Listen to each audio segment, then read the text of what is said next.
Welcome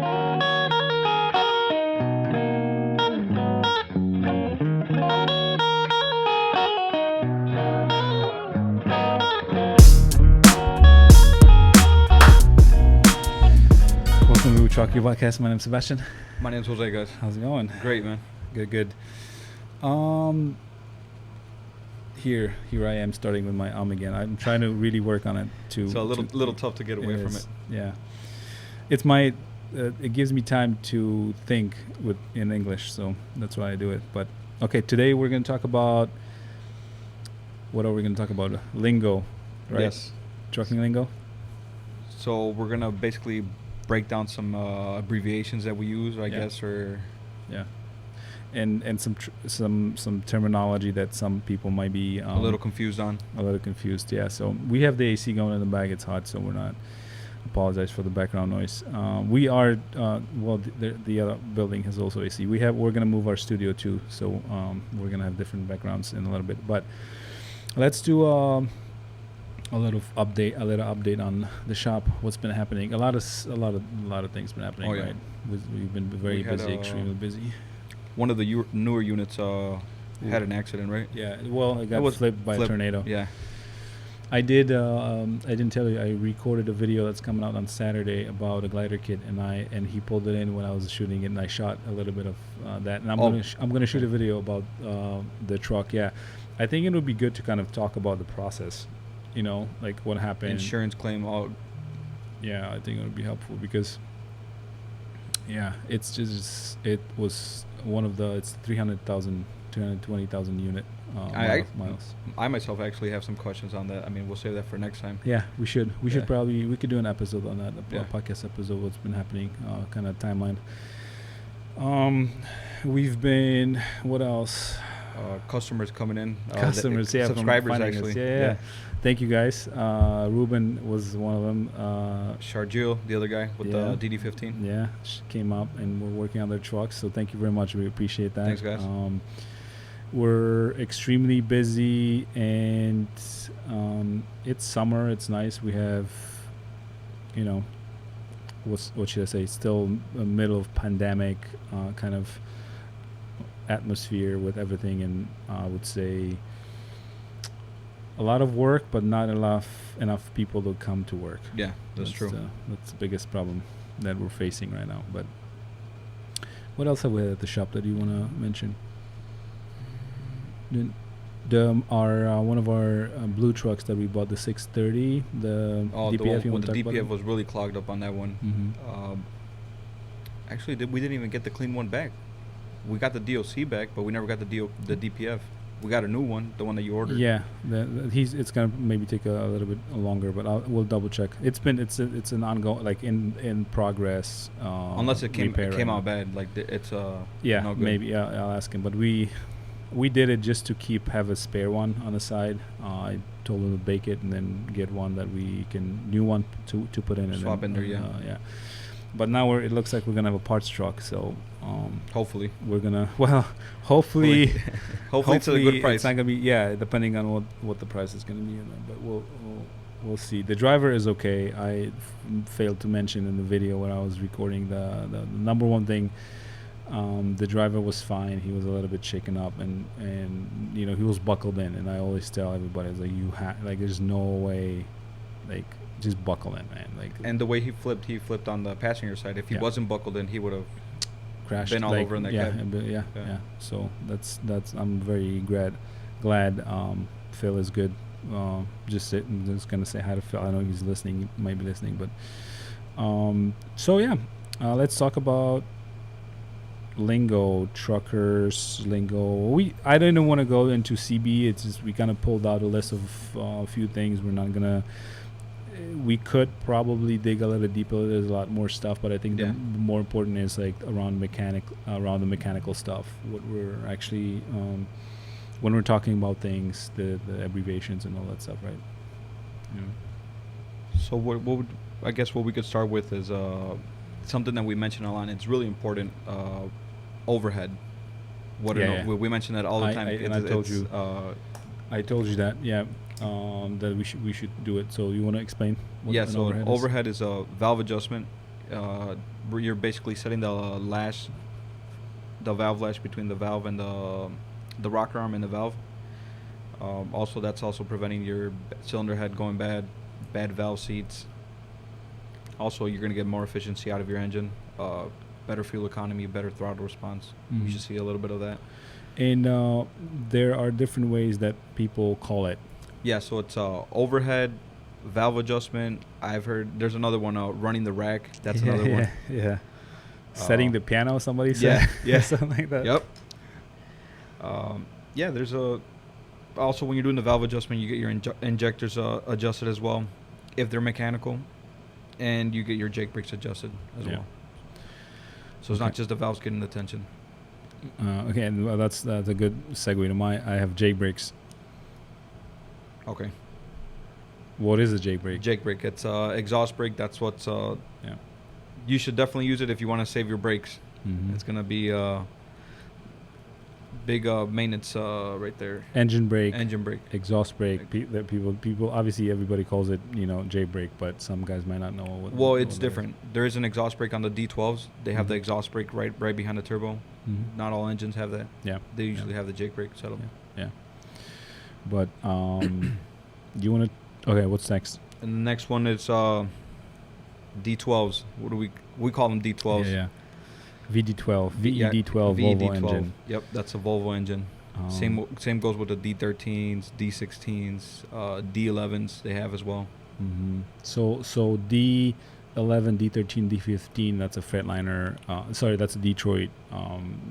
Primarily, they're only in Freightliners. Since no, Freightliner they have D11s. D11s. Yeah, I said D11, 13, and 15. And no, but that's DD15. Oh yeah, that's what I mean. Yeah. So see, I'm now thinking about two things. Yeah, you're thinking about the Cascadias. Yeah. So I'm talking about DD11, DD13, and DD15. That's what I meant. Yeah. And Detroit, but then you have D13 and D16 on the Volvo side. Yeah, and they have some D11s as well. Yeah, they do have D11s. Yeah, it's a lot smaller. Yeah. So yeah, we just wanted to make that clear that when we mentioned the D12, that's on the Volvo chassis, Volvo engine. And then the DD, the DD platform would be Detroit. It's Detroit and like Mercedes put together. Is DD15, DD13? Do you think they just made that up like Detroit Diesel? Detroit 13? Diesel, yeah. That's what it is.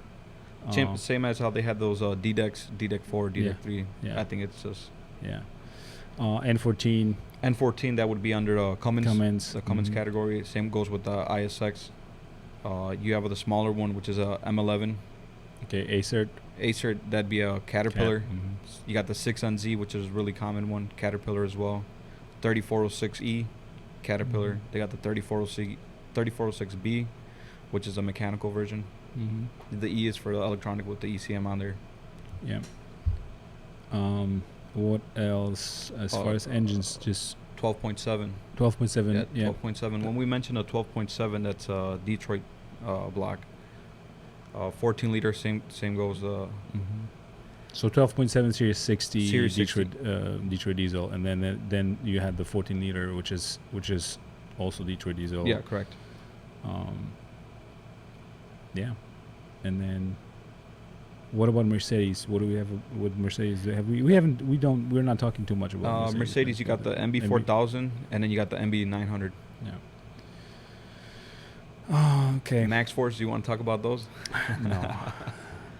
Well, do you want to mention? Well, we got the Max Force 10, 9, and there's a few other ones as well. Yeah. What about? Do you know what a bear is? Cop, right? It's a police, right? Yeah. Yeah. Okay, but bobtail. What about bobtail? Bobtail is just tractor itself, right? Or what? Tractor by itself. Yeah. Without. I thought there was some other like trailer. trucker terminology like out there for like CV. Yeah. No. Bobtail is just tractor itself, semi truck. Yeah. Without the trailer. And then do you know deadhead? Do you know what deadhead is? No, never heard of that. So it's a truck. It's a trip without paying cargo. Okay. So, let's say you're going to, Let me give you a quick, I don't know. You're coming to Chicago, and then you're dead heading to Joliet, and there's nothing between Chicago and Joliet for Okay, you so to you haul. just okay. Yeah. So pulling an empty trailer without paying cargo. Okay. Without paying freight. Yeah. That's How often does that scenario happen? It's pretty common. It's pretty common, depending. I mean, the goal is not to have it at all. Yeah. And and minimize deadhead miles. The miles, as much as you can. But on average, what would you say, like, at an average deadhead miles per load? Or it would be hard to say. You have to factor it into your rate when you're running spot market. So let's say you're going into, let me give you a quick example, because there's multiple scenarios that can happen. Well, let me give you a quick scenario. Let's say you go to Florida and there's nothing coming out of there. You're going to have to deadhead all the way up to, I don't know, Georgia or something, right? Let's say hypothetically. So you have to factor that into going to Florida in your rate. Therefore, hey, I'm not going to go for less than 4 miles per hour per mile because I have to get out of there. So it's a completely different spiel and kind of thing that you have to always think about. So always have to, you don't want to have that head miles at all. That would be the ideal goal, right? But that's not possible. What else you got? Oh, PM. That's a big one that we mentioned as well. Yeah. Preventative maintenance. Yeah. That's or what? Pretty mediocre. I don't know, PM. But yeah, that's something we mention a lot. Preventative maintenance. That's gonna hopefully prevent any breakdowns on the road if you have the proper guy checking your truck. Yeah. And also, if you want to go forward with the repairs as well, because there's times that we do mention there's a repair that needs to be done. Maybe you're short on cash at the time or whatever the scenario is. Yeah. Yeah. PM is very important, and it's definitely. It helps as an owner, a driver, to know. I can tell you right now some of the small things that shops miss, and drivers and owners could save a lot of bucks for them. Yeah, it's a costly repair on the road. Yeah. DPF, diesel particulate filter. That's very important. This one, right? We do talk about that a lot. Yeah. SCR, selective catalytic reduction. Yep. And then DF, diesel exhaust fluid. That's another. Yeah. So SCR and DEF are related. Do you want to explain that to people?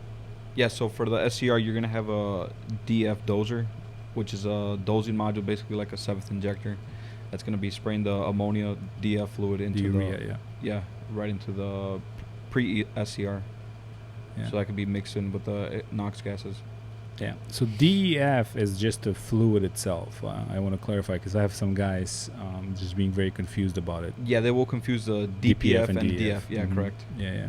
And they don't really often know what SCR is. Yeah. SCR isn't really widely mentioned and used, to be honest with you.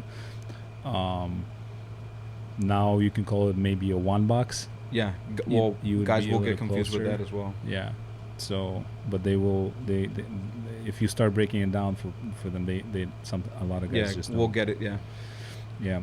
We should mention. We talked to Ruben about it. How, Freightliner and Volvo to a certain year, one box versus separate units. Yeah, right? Serviceable DPF, DOC. Yeah. And that's why Volvo went into one box in 2017. And do you know when Freightliner started doing that? It's been a while. It's been a while. Because they've been using that Mercedes technology, I think, for that, right? And we have a video on our channel on the Cascadia with the one box being pulled apart. So look that up. I think Liz can put it up in the description for a link. Okay, what else you got? That's pretty much what I got as of right now. Oh, really? Yeah. Okay. Well, we ran through the list pretty quick, yeah. But we definitely Bulldog. Do you know what a Bulldog is? Mac. Yeah. Yeah. Well, I don't do a bunch of guys call them Bulldogs or. I've heard. You heard of it? I've heard it. Yeah, I've heard of it. What about around the shop? What would you want to know when we have people coming over, customers, what are some of the things that you would want to explain, what we use around a shop, or what would be something that you think would be worth mentioning, explaining to customers, to owner operators, like, you know, I don't know, what we could explain to drivers, to customers around the shop, you know, tools, any tools. One of the tools that we use a lot is a laptop. That's Yeah. no. So diagnostics Diagnostics, for obviously is the number one tool that we use, but I don't know what's some specific names for things that we're using around the shop that I don't think comes to mind right now. I thought I would grab something and I can't find any. Number one tool that we use a lot is a flashlight to inspect everything. That's Yeah. No, but so do we want to maybe talk about diagnostics, because we do have some time left, and I was thinking maybe we could mention how new customer comes in and what the process is for us to, like, let's say Ruben came over, right? Like how we're going about starting that relationship and how we're looking at his truck, because I think that's interesting. well, we have one on our DPF. Remember, I showed you that sensor that blew off, the differential pressure sensor. Mm-hmm. The back part of that sensor on the DPF, it blew off. So we weren't reading any values. So we ordered up the new sensor, hooked it up, and it sure enough, it's the DPF is clogged up. Mm-hmm. So unfortunately, sometimes it's not as easy as it sounds, like just hooking up the laptop and you're going to get a straight answer. Search here, Yeah. the problem's here, Yeah. or whatever. That's a good point. We've had that multiple times, and it comes down to good diagnostics and the you know the person that's searching, because how many times we've had a situation at the shop where we would be looking and diagnosing a truck.